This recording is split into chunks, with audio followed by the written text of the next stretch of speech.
Greetings and salutations, and welcometh to Batcast's 66th. I wasn't expecting that. My name is Kendall. Thou art Kendall?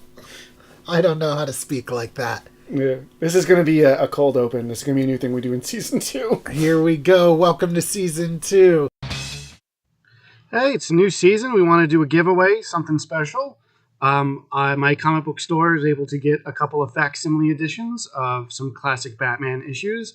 The first appearance of Robin, the Joker, Riddler, and Penguin, reprinted all with the original art and original ads right down to every little detail, just as they were originally presented, can be yours for free. Just send an email showing that you are reviewed or shared Batcast66 on the platform of your choice to our email, batcast66@gmail.com, and get that into us by the end of the year and for your chance to win these 4 comic books. Thanks. Anyway, yeah, I'm Kendall. And I'm Scott. Yep. You know the deal by now. If you maybe you don't. Maybe for some reason someone's like, I'm going to start with Season 2 of Batcast 66. Hey, someone's got to start somewhere. Well, basically we watch the 1966 Batman TV show and then we talk about it. And today we're talking about Batman Season 2, Episode 1, Shoot a Crooked Arrow. It originally aired September 7th, 1966. It was written by Stanley Ralph Ross and directed by Sherman Marks. Well, so normally we got a new villain here, so normally we talk about our history with the villain, but like King Tut before us, this is a Batman 66 exclusive character, although he's very heavily inspired by Robin Hood. So what was your first experience with Robin Hood? My first experience with Robin Hood was definitely the Disney version? Or was it the Kevin Costner version? Really? You watched that as a kid? It might have been the Looney Tunes version with Daffy Duck and Porky Pig. That wasn't it from... I think it was the Disney version. Yeah, so... but anyway, hey, we've got the Archer, played by Art Carney. Most famous for being in the Star Wars Holiday Special.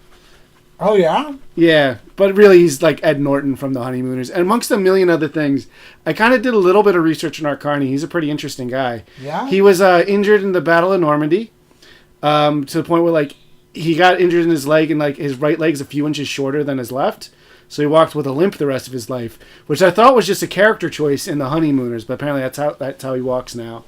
Interesting. I didn't notice it here, and I can't say I've seen much of The Honeymooners. It's a good show. I'll have to check it out sometime. I guess I've no real Archer connection. I've no Art Carney connection.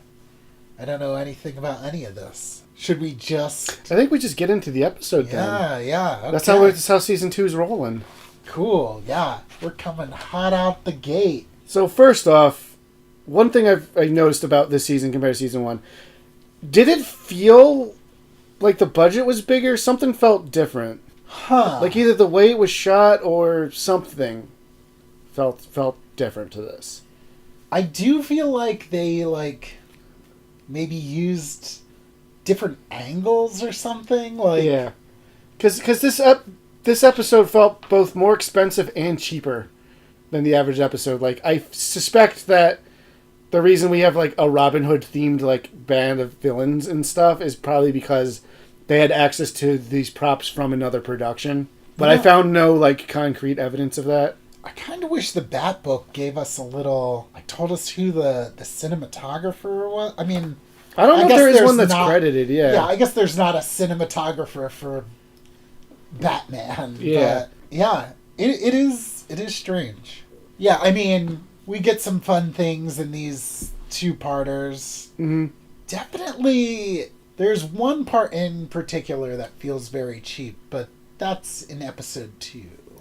Yeah, there's a couple of things that feel kind of like, But also, Episode 1 feels a little big. Yeah, that's why I was like, oh, this show feels more expensive. And then, Episode 2, it felt way less expensive. Maybe they just wanted to start with a bang. Yeah, I don't know. I would have picked a different villain then. Yeah. So, Well, I guess we'll talk about our thoughts on the Archer after the episode. Yeah, well, yeah. All right, so we open. It's a beautiful, serene afternoon in Gotham City. So don't we start at Stately Wayne Manor? We do start at Stately Wayne Manor, and there's a gentleman, Mr. Dale, who works for the Wayne Foundation. Mm-hmm. And is like the most stereotypical rich jerk that's ever existed. Yeah, he's very uninterested in the Wayne Foundation awarding money to like Gotham's underprivileged citizens. Yeah. Which like it's my understanding that that's like the Wayne Foundation's deal. Yeah, is that they help those in need. It's a charitable organization. Yeah, I mean, I guess this is the first time we see them straight up giving money to people. Well, they've mentioned, like, causes and stuff in the past. And obviously there was the Penguin episode with, like, they had to, like, bet on women or whatever. Yeah, that's right. I wonder if he was in that episode. Probably I doubt it. But he talks like the most stereotypical snooty rich person that ever existed. Yeah, so the way he talks, Yeah. as, like, I'm going to assume just, like, a rich upper-class citizen of Gotham. Yeah. Compared to how the Archer talks. Yeah, there's a lot of weird talks in this series. I feel like it's just like, yeah, very jarring and like the way some of the Archer's underlings talk. It's so weird. I don't like it. This is a weird one. Anyway. Yeah. While they are talking about what to do with the money, Dick is playing piano. Yeah. And an arrow just flies in and hits the piano, right? Yeah, just gets stuck right in his sheet music or something. And it starts like spraying gas. Yep. Knocks them all out. Because Aunt Harriet's there too. Aunt Harriet's there. She gets knocked out. In come the Archer and his merry band of men. His off-brand merry men. Big John Liar Tuck or something. What's his name? Yeah, Liar Tuck. Is it Liar Tuck? I wasn't sure if I made that up. But Maid Marilyn's not there, right? No, not right now. Yeah. But yeah, they come walk. Oh no, Crier Tuck. Crier Tuck, that's what it is. Yeah. I didn't think it was Liar Tuck, but I mean that would make sense. Yeah. Although I guess not for this whole charade they're trying to do. They know exactly where Bruce Wayne's safe is. Yeah, it's behind this weird portrait of some guy from Yale. Oh, is that who it is? I thought it was like. It was a guy with a big Y on his sweater on his chest. Is it supposed to be like a portrait of, like a painted portrait of Bruce Wayne? It doesn't look like him. I mean, my guess is maybe Thomas Wayne. Oh, that would make sense. But, like, it doesn't even look like it's someone that would be related to Adam West. It's just as weird. Yeah. I noticed it, like, because you can see it in the background in the set, and, like, that wasn't there before, and I was like, ew, did we just never get this angle? But then they reveal there's a safe behind him, like, oh, that's why it's there. To have a wall safe. Yeah. I don't know. I thought it was weird that the Archer knew where the hidden safe like, was. immediately knew where it was and shot an arrow at it. The Archer steals all the money, and he and his men ride into town on horses. Yeah. At this point, I'm like, what is happening? Well, of course. Yeah. He's going to give the money to the poor. And he does. They're pretty stoked to just be getting money. I mean, someone could just give me some rich guy's money. I'd be pretty stoked, too. Flash forward. Commissioner Gordon, who's just heard about Archer giving away all this money, calls the Bat phone. Yeah. And we cut to Wayne Manor. Chief O'Hara is already there. Yeah, and he's like getting like statements from like Bruce Wayne and stuff. Yeah. He mentions like it was just a mild sedative or something. Yeah, no. Like Alfred was away and he was able to revive them with smelling salts. Yeah. Which is fine. Do people just have... Do you have smelling salts? I don't, but like I feel like in all these old-timey things, people just have smelling salts. Yeah, it's pretty weird. Yeah. It's not even that old-timey. But you know what? I know, but like still. Yeah. So we get this like fun kind of scene of like Alfred's like, oh, there's business to attend to, and Bruce Wayne has to leave talking to O'Hara to like go to the study to pretend to be or I guess he's not pretending to be Batman. But to be Batman, yeah. And then like explain Gordon begins to explain the situation, but He's like, Batman cuts him off, but he's like, oh yeah, Bruce Wayne, he got robbed. I already know. He's like, how do you know? It's like, my business to know or whatever. Yeah, I thought that was pretty cool. It's pretty cool. It also is very suspicious. It's his business, you know? Yeah. We cut to police headquarters. Gordon and O'Hara reveal that the citizens, once they learned the money was stolen, they wanted no part of it. I find that hard to believe. I also find that hard to believe, but I guess it's a different time. Yeah. Guess Batman's such a good role model. Yeah. Mr. Dale is also at police headquarters. Yeah. And he's like, after this fiasco, he's like, yeah, I don't want to give $10 million to the Wayne Foundation Poverty Program. Like, fuck that. Yeah. All of a sudden, flashbang arrow in Commissioner Gordon's office. Yeah, everyone's blinded with, like, really bad ADR. Or, like, not bad, but, like, really obvious ADR. What's the Archer do? He steals the money again? Well, they show up and they're in, like, Cyclops visors to save themselves from being blinded. But they're basically saying, like, don't mess with us, Batman. Because I don't think they steal the money again. They kind of like, leave a message, like, essentially, like, telling them, like, we're going to rob from the rich and give to the poor. And then, like, leave. Yeah, they leave using a grappling hook arrow. Yeah, which is very cool. Hawkeye. Yeah, I wanted to bring that up. There's a lot of, like, classic, like, Archer superhero characters with, like, crazy trick arrows and stuff. Like, but I feel like they don't really, like, new ones weren't created after the 60s. It's just a weird trend because Green Arrow was a thing, then Hawkeye was a thing. I'm sure there's other villainous characters that do that I'm not aware of. Obviously, this Archer character is a thing. Is Archer just Green Arrow? No, they do different things personality-wise and stuff. We should point out that Archer's talking in, like, old-timey, oldie English speak. But also with, like, a New York accent. Yeah, it's very weird. And his one guy has, like, a machine that lets him, like, makes, like, crowd cheers and, like, laughter and stuff for, like, canned audience reaction. It's very weird.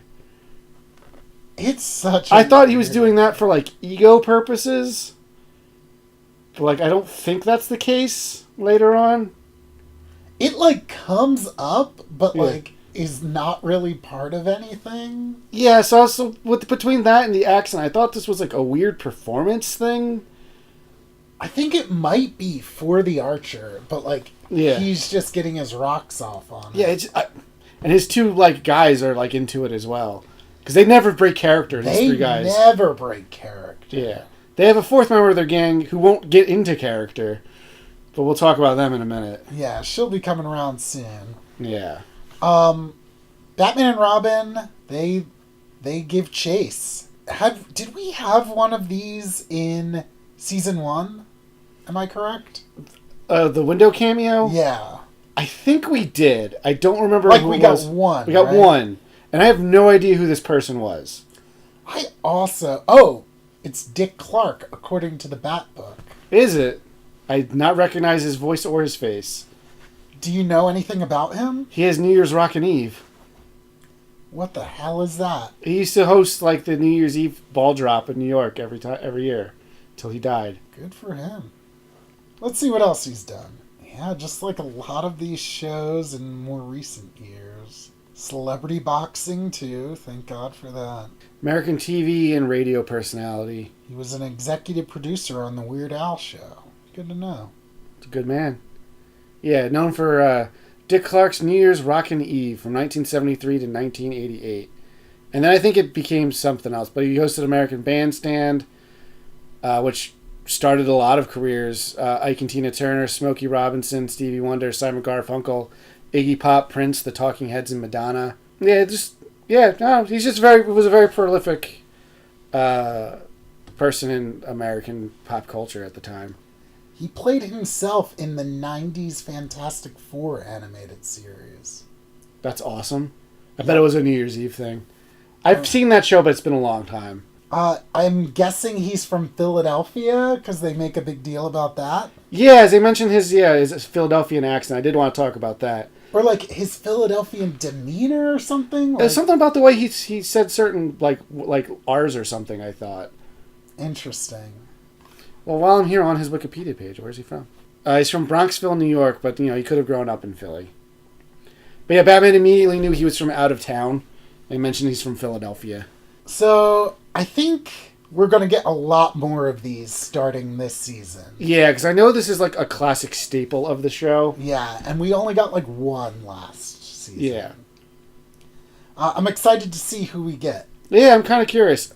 So yeah, after this conversation, Batman and Robin get to the bottom of the building and they're like, oh, sorry, he moved to Drexel Hill, Philadelphia. It was right, or Pennsylvania, the suburb of Philly, right there. there we go. You know where that is, yep. Batman and Robin get to the bottom of the building and he's gone. Yeah, because, like, they go down this building the slowest way possible and they stop and talk to Dick Clark for a minute. Yeah. And I think it's here that we meet, what's her name? It's like Maid Marian instead of Maid Marilyn. Yeah, Maid Marilyn it's instead of Maid Marian. Maid Marilyn. She's driving the Trojan Hearse Company truck. I love that name.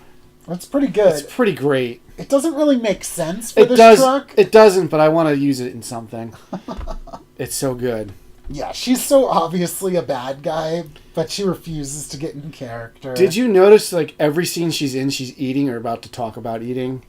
It's very strange. Yeah, she was, like, chewing on some, like, chicken bones. And she's just, like, scarfing hot dogs later. Like, but she talks with, like, a very stereotypical, like, Brooklyn, New York accent. Yeah. Because, like, that's just what villains talk like when you want to give them an accent. We cut to Archer HQ. Yeah. And Crier Tuck and Big John, they're not breaking character, but they do comment on how, like, they want to get some money for themselves, and they're confused as to why they're giving it away.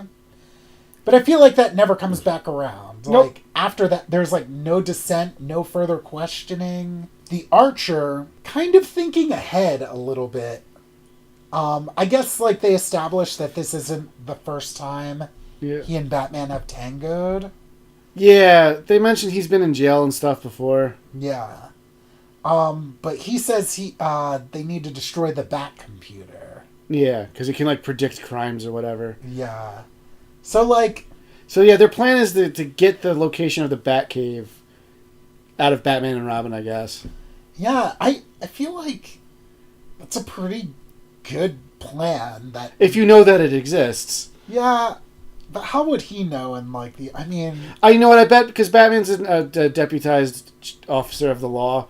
He's probably, like, to assure citizens and stuff, they probably mentioned that they have all this state-of-the-art tech and they have a secret Batcave. Very true, very true. It's my guess. Since Batman's like a very public figure in this. Yeah, but he still has secrets. Anyway. Yeah. Marilyn calls Commissioner Gordon. Well, I guess we don't see this happen. We cut to Gordon's office and he's on the phone with somebody. Yeah. A woman. Yeah. Who's telling them that the Archer's going to distribute some money at Neptune and 20th Street at 4:00. We then cut back to the Archer, who's like, is he robbing a bank? What is this place he's robbing? I don't remember. Yeah, they robbed some black guy. Oh, he does like the change into like the change machines, because it's all like rolls of quarters and stuff. Yeah. Okay. But I did point it out, like, oh, a black person. Dude. They're showing up more. Now they have a budget for black people. Yeah. In season 2. Thank God for that.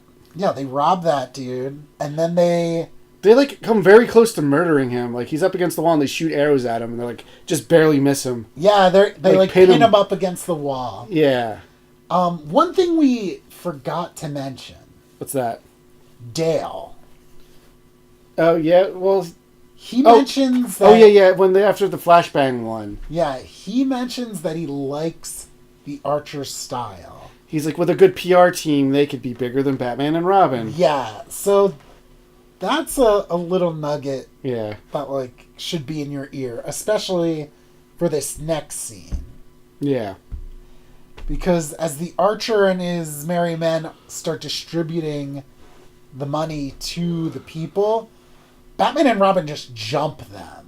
Yeah. They roll up in the Batmobile and just attack them. Yeah, they just, like, jump out of the Batmobile. like jump on the archer's horse. Yeah, and which just, was really cool. Just start grappling him. Yeah. And then we get an onomatopoeia fight, but it's like Zapeth and Thwack with an E and stuff. It's like old timey. Yeah. Which is a fun, cute like touch. I really enjoyed that. It was great. Yeah. But the people of Gotham, they don't think it's great. No, they don't. Why would they? They start yelling "Phooey" on Batman. Yeah. Well, because what's her name? Maid Marilyn's got the sound effect machine, and she's like, "Boo this man," and making it boo, and then everyone starts booing them. The sound effect machine is so weird. It's so bizarre and so anachronistic for all of the rest of their like activity. Yeah. But yeah, Batman and Robin bring the Archer in. Unfortunately, according to Gordon and O'Hara, all of the poor people in Gotham pulled all their money together to bail the Archer out. Yeah, because he's that beloved. And then Batman makes a comment that I want to talk about, where he's like talking about people being like sucked in by the allure of easy living. I'm like, you're an inherited millionaire. Like, you didn't really work a job. Not saying he doesn't do a lot of work as Batman, but he didn't inherit, like, he's speaking from an area of privilege that I didn't appreciate. The classist remark. That is true. Yeah. I mean, that said, I do believe in hard work and earning your own money, but to a certain degree, like, there is circumstances that, like, this could help people. Like, I get why. Yeah. Sometimes $100 is the difference between, like, starvation and not, you know? It's the truth. Yeah. Yeah, good point, Scott. It's just something I thought about when Batman was, like, lecturing about, like, oh, the poors. They're so stupid. God, they just want... This one easy. They're free money. Yeah. Even though his foundation's all about that. Well, Batman is gonna be sure to put a stop to the Archer's crimes, because he and Robin head to the Bat computer. Mm-hmm. And Batman, he points out, like, kind of a trope. Yeah. Where villains... We see this a lot with the Penguin. Yeah. Villains end up using names that are very similar to... Like, yeah, whatever their, like, villainous persona is. Yeah.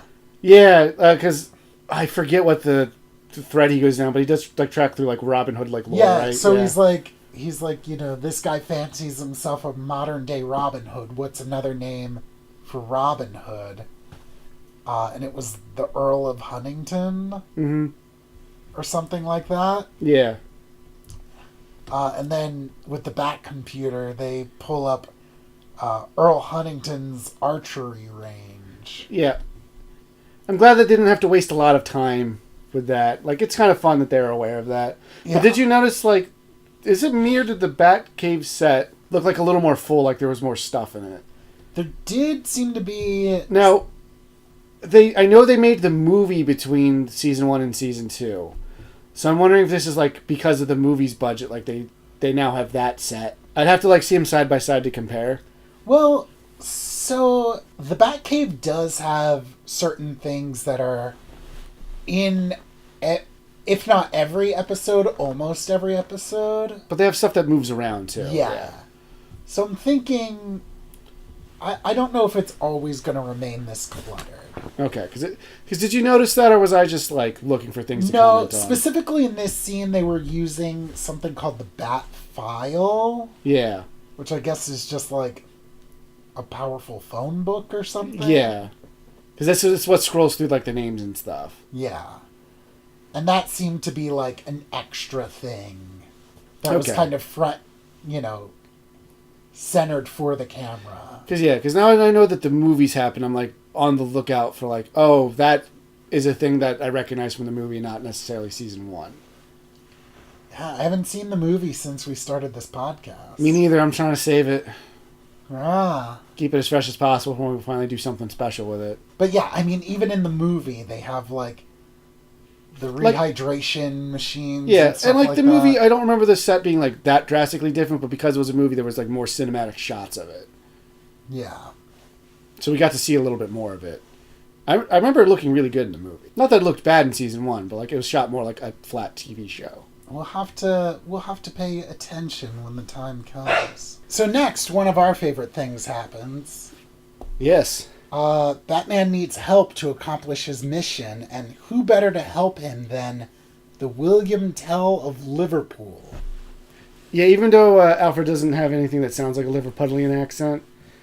You know, what you gonna do? He's a well-traveled individual. I think it's just because the Beals were a thing at this time. They mentioned Liverpool.